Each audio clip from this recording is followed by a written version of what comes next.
A Sarpy County judge sentenced a woman for her role in prostituting a teenage Bellevue girl. Kylie Ray pleaded guilty to a lesser charge. 3 News Now senior reporter Jake Wazakowski on why the victim's family is not happy with the outcome tonight. Jake.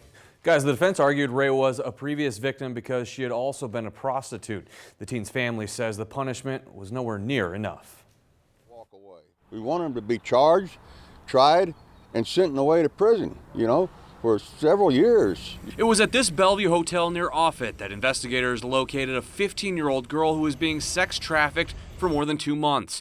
Today, 20-year-old Kylie Ray is sentenced to 2 years probation by Judge Patricia Lamberty in Sarpy County Court for attempted felony. She could have received up to 20 years in prison.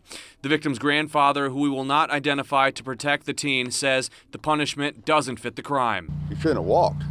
She's part of the group. The gang, I understand, pimps and all that. They should have not slapped on the wrist. They should have given her some time, hard time. That tore up my family.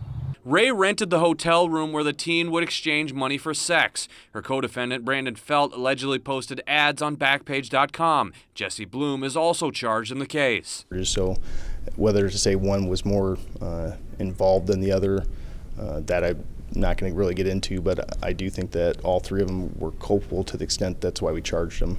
Ray spent 146 days in jail before being released. The judge took into account her criminal convictions of theft and shoplifting and the fact that she was a prostitute, got pregnant, and then helped the 15-year-old girl get into sex trafficking.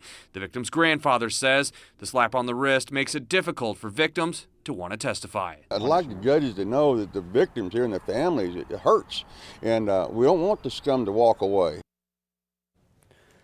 Ray didn't answer any of my questions after she was sentenced this morning. Felt is awaiting trial, and Bloom will be sentenced in a couple of weeks. Reporting live, Jake Wazakowski, 3 News Now.